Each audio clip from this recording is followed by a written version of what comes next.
Welcome to our Natural Habitat Adventures webinar today, Aurora and the Arctic, a woman's perspective, presented by Annie Van Denther.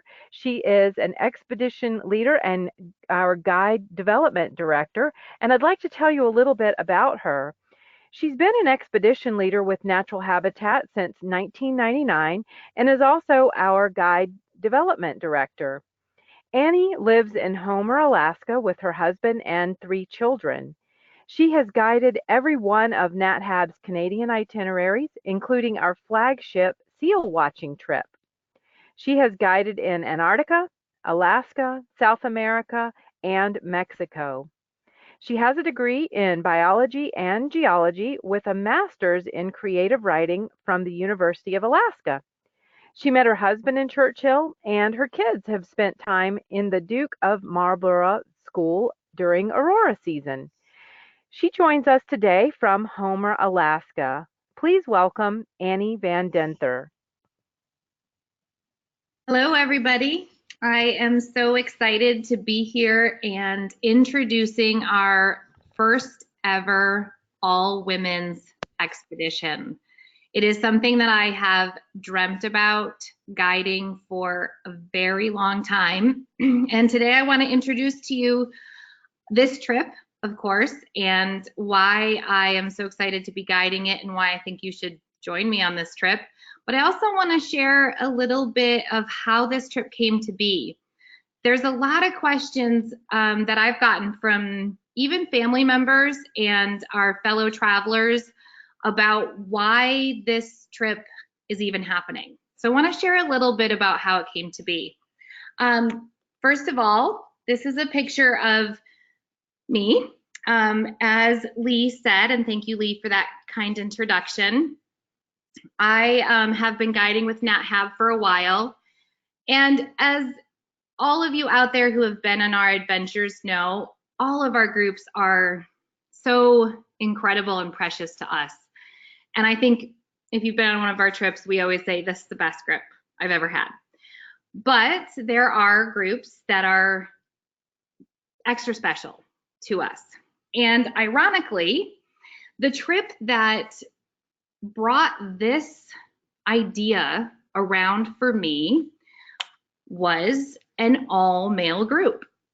That's probably not what you'd expect, but it was on this trip to Antarctica where I was guiding a group of all men that I experienced something I didn't see coming. First of all, I will confess, I was terrified to guide this group. Not because I was terrified to go to Antarctica, although crossing the Drake on a sailboat was something I was a little worried about. It was because it was all men. I didn't know how that was going to go. I wondered if they were going to be trying to prove something. I wondered if they were going to be worried about having a female guide. I had so many questions about how this trip was going to go. I have a son who I adore. I've guided some things with him and his friends, but I just didn't know how this trip was going to go. This photo you're seeing now is a picture of our first landing on the continent. We're pretty proud of this photo. You can see the look on our face. We had just crossed the Drake. It was a worthy crossing, but we were having an incredible time. We saw amazing whales very close to the boat. We were eating incredible food, and something was happening with that group that I had not experienced with any other group to date. And it was a sort of acceptance and a casualness, a relaxed feeling, a camaraderie that honestly I'd only ever experienced on like girlfriend trips that I had taken or traveling with some of my closest friends, maybe even traveling with my family.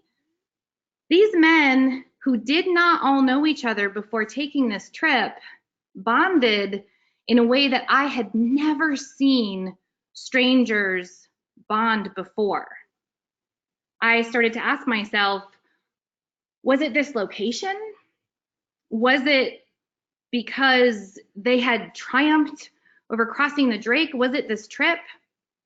I became sort of genderless, to be honest, on this trip. I was the guide. You can see me putting my head here on David's shoulder. I was a little bit exacerbated with setting up the tents with these guys, but we had so much fun. It was one of the best trips of my career, and I think all these guys would say the same. Things that in a typical group might become annoyances became a way for this group to bond. We became a family on that trip, and I will never forget it. So a seed was planted, and I started to investigate and think to myself, how could this be recreated? At that same time, I was guiding in Churchill and doing some other exploration of my own. I also was spending some time traveling by myself. This is a photo of Churchill. Traveling by oneself as a woman can be about as desolate as this picture in Churchill. Traveling alone as a woman is sometimes scary. You don't always feel supported out there, and it's not always feeling very safe in the world. So I started to think that maybe that incredible camaraderie that we felt on that group, combined with what a woman often experiences traveling out there in the world by oneself, could be a pretty special combination. That, with the combination of the Aurora, started to seem like the perfect recipe. And that is where this trip really was born, where it was created. So that turns me to a Brené Brown quote that I absolutely love, which is, to create is to make something that has never existed before, and there is nothing more vulnerable than that. If you're familiar with Brené Brown, she talks about vulnerability actually being what equals courage. And I think going to a place like the Canadian Arctic in February, where it might be really cold, takes quite a bit of courage. And I know that the women who join us on this trip are going to have incredible paybacks and rewards for the vulnerability and for the courage that it's going to take to enjoy this journey, because it's going to be phenomenal. Now, I won't be guiding this trip alone. I will be joined by Heather Christie, the one and the only phenomenal expedition leader. She's been with our company for quite a few years, and she was born in England. She also guides in Iceland. She literally got off guiding polar bears yesterday, and she is a phenomenal guide in her own right. I love working with Heather. I love this picture of her because you can see she's got her clipboard and her binoculars and her radio. She is always working tirelessly to provide the best for her group. And at the same time, you can see that big old smile on her face because she does it with the best attitude ever. So working with her is going to be pure joy. I think we're just going to have an absolute blast, as I have every single time I've worked with Heather. So I'm really looking forward to what both of us can bring to this group. Now, as we move north and think about Churchill, of course, some of you may have even been on one of our polar bear trips. That's what we think of often when we think about Churchill. We think about polar bears. We think about this town that in many ways never gives up. It's an incredible place. As Lee mentioned, it's where I met my husband. He canoed to the town of Churchill when he was 19 years old from Minnesota. I'll share more about that story if you come on this adventure with me. Now, checking out this map, it's a long way from Antarctica all the way to Churchill. And we'll talk globally about some of those kinds of things, about the difference between the poles, about what happens with the Aurora Australis and the Aurora Borealis. We'll talk about what the Arctic is. There's lots of ways to define the Arctic. Do you define it by the isotherm? Do you define it as the tundra? Do you define it as, in Churchill, what the Dene called the land of the little sticks? This picture shows that quite clearly. I think it's one of the best ways to describe Churchill, the land of the little sticks. These trees that look, I think, kind of like Charlie Brown Christmas trees, but they're old. They are not young trees. This tree that you're seeing here might not be any taller than I am, about 5'6", but could be 300 or 400 years old. Really tough trees to deal with the conditions of Hudson Bay. Churchill is also the best place on the planet to see the northern lights. And there's a very good reason for that.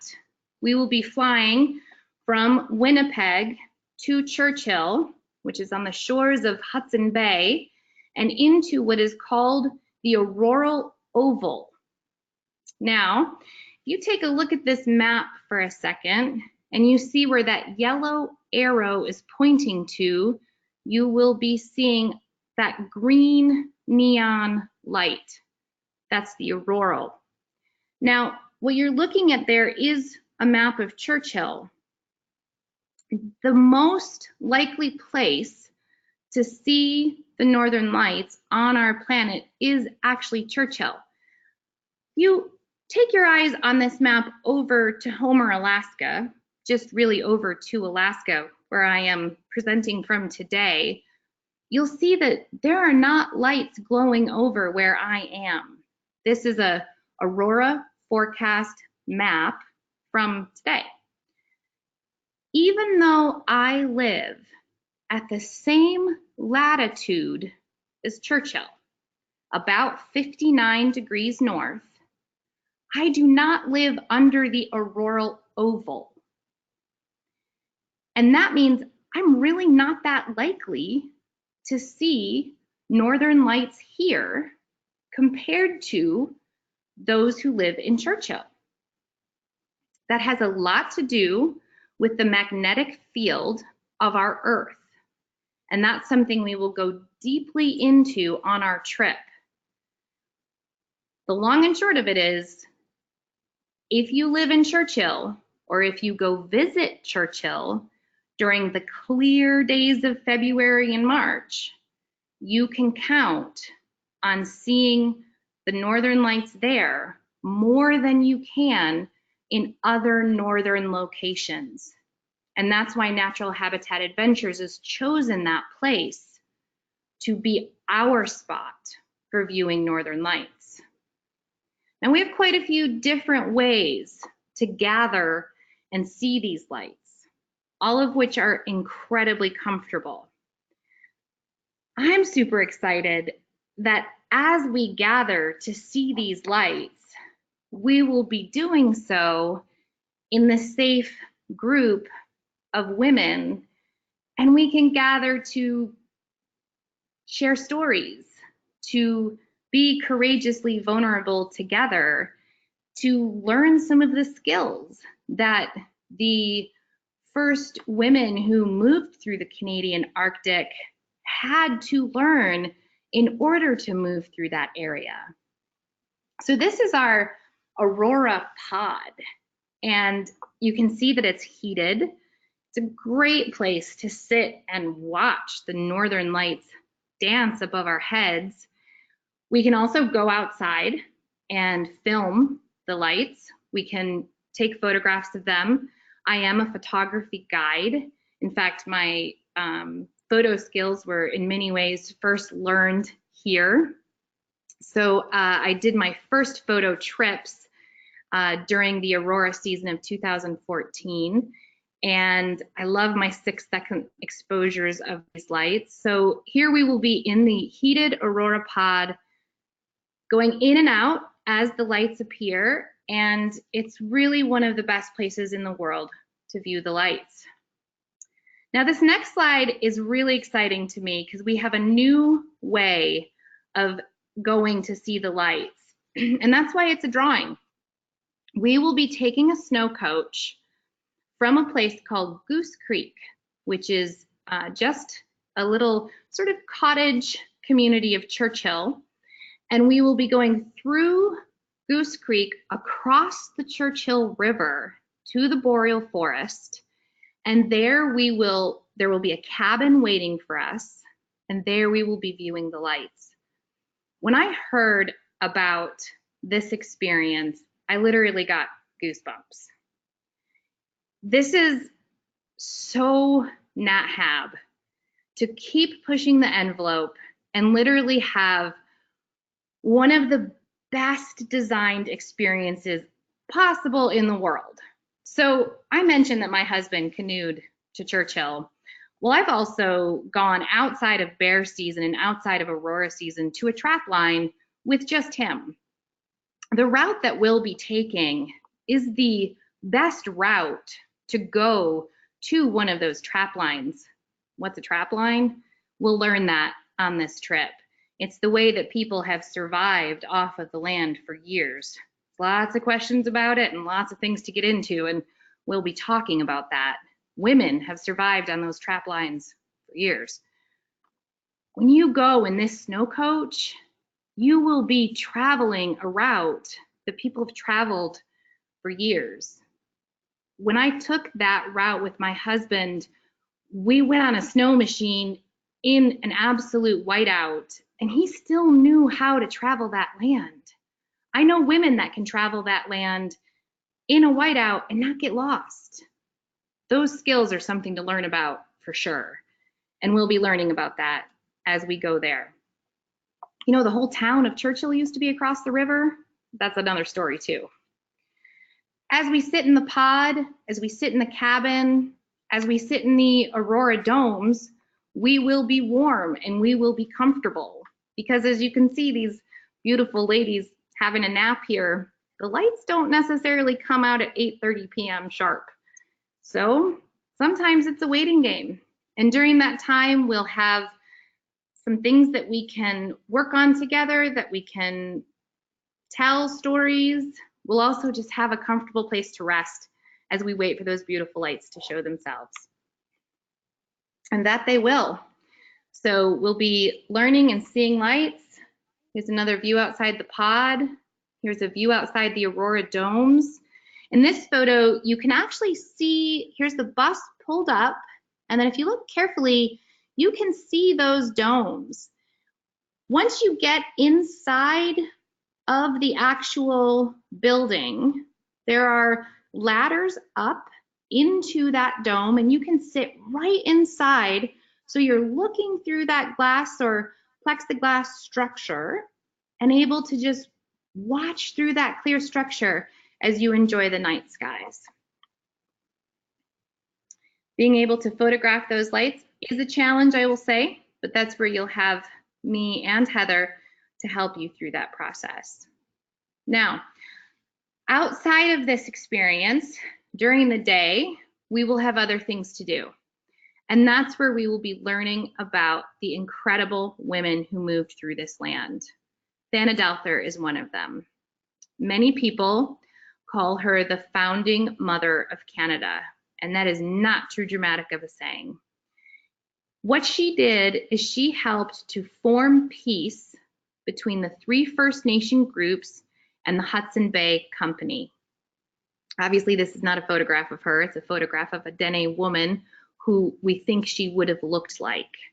Her story, she was like 14, we think, when these things happened. 14-year-old girl who brought peace between 3 different First Nation groups and the Hudson Bay Company. I don't know if you're all thinking about the 14-year-old girls you know right now. They are powerhouses, that is for sure. But to be traversing that cold Arctic land and helping to draw peace accords while knowing 4 different languages is definitely something to be respected and learned about, and that we will learn about because there's a lot of story there. So we'll be learning about Thanadelthur. We'll be learning about Lady Jane Franklin and her husband's expedition. It is said that she was carried on a 4-post bed through some of the tundra. There's a lot more to that story too. Her stained glass window is in one of the churches there in Churchill. We'll learn about that story. We'll learn about her. We'll learn about why she needed to prove so very much. And one of my most favorite people, Myrtle Demule. We'll learn about many of her stories, and we'll learn about them directly from one of the women who I call and am so deeply happy to call my onion sister. That's a picture of me there with Katie Demule, Myrtle's daughter. Myrtle passed away last year, and she was given the highest order of the Métis. She has been a storyteller for years, and I cannot speak highly enough about her.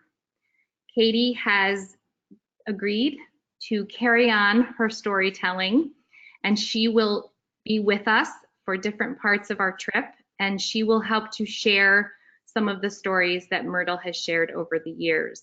If any of you have been on one of our polar bear trips and have gotten the incredible opportunity to learn from Myrtle, that learning will continue with Katie, and I'm super proud of that. The reason I call her an onion sister is because the word onion means cut from the same bulb, and Katie and I often would sit with Myrtle and say that that's true of us, that we're cut from the same bulb, or sisters from another mother. So I'm honored to be able to say that about Katie. Incredible women of the North, that's for sure. On this trip, we're going to focus on learning the skills that women of the North learned. There's a lot of different skills, and they aren't always what we would maybe be taught to think of as traditional women's skills, but some of them are.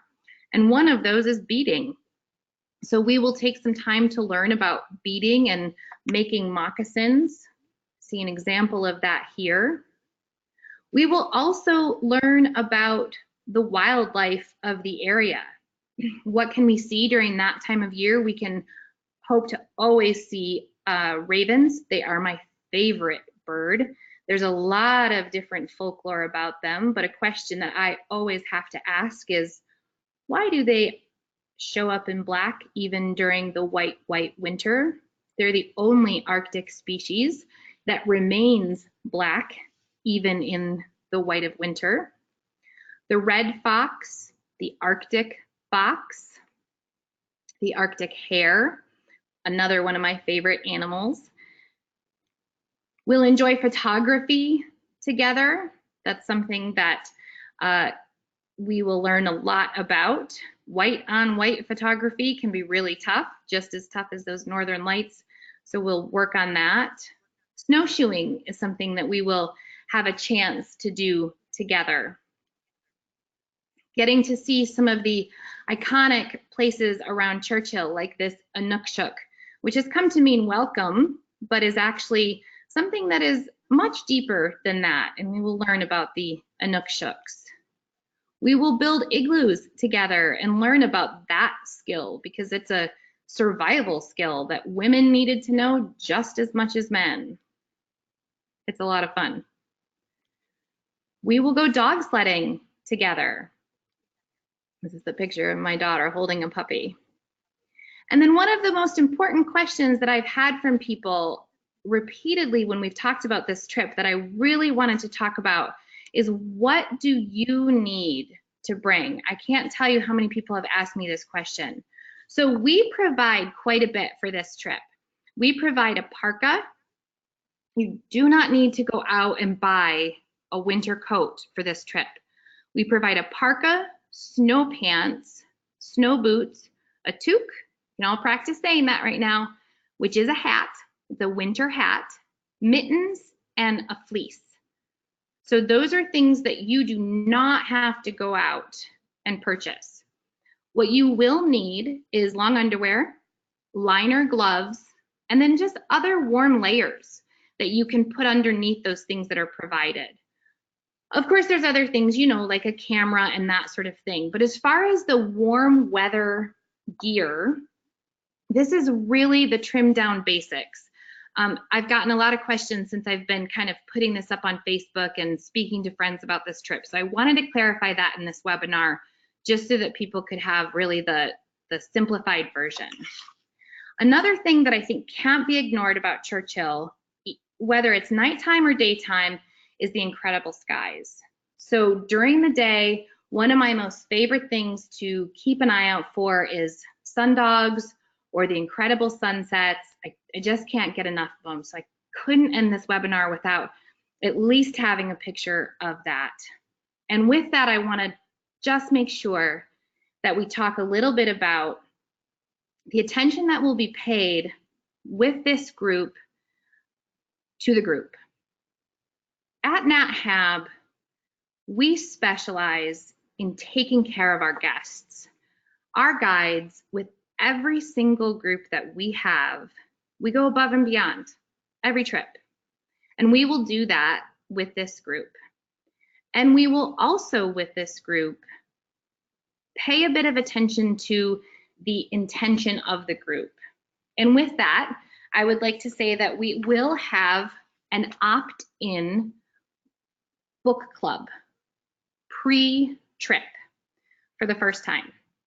I will be leading that, and it will simply be a reading list that we will have offered up that will start in January, and I will be just generating a list of books that we will be offering up about the Canadian perspective on women in the Arctic. And if people want to get involved with that, they can. They don't have to. It won't be less of a trip if you do, but I think it'll be really fun to have us all reading a book or two together before the trip and kind of on the same page, if you will. So that's something I'd like you to think about if you want to join this adventure. And one more thing that I'd like you to think about is just the idea of belonging and deserving to be on this trip. I've had a lot of women who have come to me on other NatHab trips and ask for this and say, you know, I would really love to go on an all-women's NatHab trip, but I don't know if I deserve it, or I don't know if I should do it, but they really want to. And I just want to say that you do deserve it, and I hope that you join us, because we are going to have the trip of a lifetime. And I can't wait for this group to start. In fact, I'm counting down the days. So please join us, and we will open it up to questions now. Well, Annie, thank you so much. That was so inspiring, and we've got some great questions here. I want to invite everyone listening to send in questions right now through the question box that's on the right-hand side of the screen, or down at the bottom of your screen if you are on a smartphone. So a question here about seeing northern lights. Do I need a binocular to see the aurora? No. Really, you could bring them, but the binoculars, I would say, would be more useful for during the day for wildlife that we might see. We do provide some tripods that can be helpful at night for photography, but I don't think binoculars are needed at night for viewing the aurora. Okay. And speaking of photography, so what would you need to bring special gear with you in order to take good photos? In a way, I would say let's clarify special gear, but it is definitely helpful to have an manual camera, meaning a camera that you can control the settings on. However, with that said, even iPhones today have quite a bit that can be done relative to the aurora. So depending on how far you want to go with your photography, that answer varies quite a bit. If you're very interested in the photography piece, I would say there are some kind of entry level SLR digital cameras that you can get into that really don't cost very much and would have one able to do incredible photography. At the other end of the spectrum, if you don't want to buy anything, quite a bit can be done. Also, I bring my gear, my photography gear, and I share my photos. So if somebody really wants to just come on this trip, but they're worried that they're not going to come away with a beautiful photo of the Northern Lights, I do bring my camera gear and I share my photos with everybody. So they will come away with a beautiful photo. All right. Well, that's excellent. Okay, we have quite a few people asking about who this trip would be best suited for. So we have someone who says they are a 66-year-old. They're wondering if they're too old. We have someone else who's wondering if she could bring her 11-year-old granddaughter on this trip. I believe that this trip is something that would be fine for 66, a wonderful age. Gosh, I can't wait to be that age. I would need to double check as far as the guidelines relative to how young, but I'm pretty sure that would be fine. We do have a few trips that have, Kendall maybe could answer that for me. I'm pretty sure that 11 is fine, but I'd want to just double triple check because we have a few trips that have like one cutoff age, but I would think that would be fine. Okay, great. Thank you. And we're asking about what are the dates for this trip? This trip starts February 4, and we do have one other Arctic in the Women's trip, but this one starts February 4. Okay, terrific. Thank you.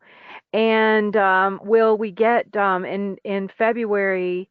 Are we going to get dark nights for seeing the aurora? There was a question about whether you really need to go during a new moon, whether the moon could actually have an effect on whether you get good viewing.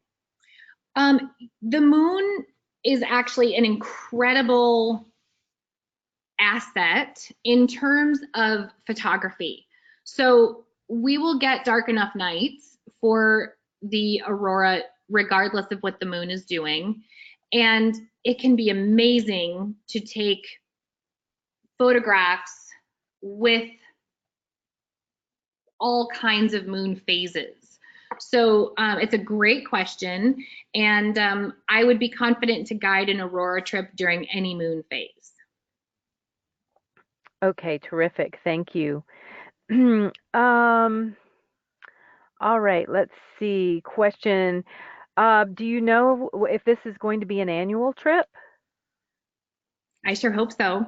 I do know, I do know that we are looking at launching a series of women-only trips.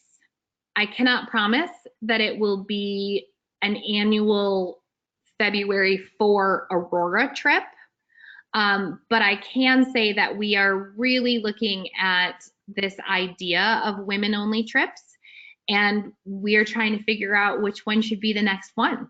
So if people are intrigued and excited about the idea of a women-only trip, let your adventure specialists know where you want to go. Okay, very cool. Thank you. There's questions about the sleeping accommodations. Let's see, and it says, can you choose the Aurora pod and forego the cabin if you're not interested in that part of the itinerary? That is a great question. We do not sleep at any of those locations. So those are our viewing locations, but those are not our accommodations. We do have hotels that we stay at. Kind of seems like we sleep there because I showed a picture of a person taking a nap. We do go out and we view at those places, and it's sometimes in the middle of the night. But then we choose an end point to our viewing and we go back to a hotel and we get a good time of sleep. Now, often we'll have a later breakfast than we would on a different adventure. we'll have a late start to our day because we're going to have a late evening. But we do eventually go back to a hotel where you get privacy and a wonderful night's sleep in a hotel. Okay. And just how many days is this trip again? We have 4 nights in Churchill, but then we've got nights on either end in Winnipeg. Okay, so it's a total of six, 6 nights. six Yeah. nights. Okay. And the other trip, is that going to also have the same, pretty much the same itinerary? Yes, the other trip will be the same itinerary. All right, great, terrific. All right. Well, we have a lot of enthusiasm. I have a feeling this will be an annual trip because we have quite a few people interested, and I just think that's terrific. Um, so I am going to stop there, and let's see, just real quick, the dates for the other trip. The dates for the other trip are on the website, and I'm gonna. I can include that in the Yeah, follow-up email. let's do I can that. put that in there. Yeah, for sure. Let's do that. Okay, good. All right. Well, I will stop there. I'm going to turn it back over to you for closing comments. I just want to say thank you very much for taking the time to join us, and I can't wait to see you out there on this trip. My thanks as well. We appreciate having all of you here today. We are going to send the replay out to everyone, so you will have access to this information. If you do think you're interested, I would encourage you to give us a call so we can reserve your spot, because I have a feeling that this is going to sell out. So we hope you will be able to join Annie. And with that, we will say good day and conclude the webinar. Goodbye, everybody.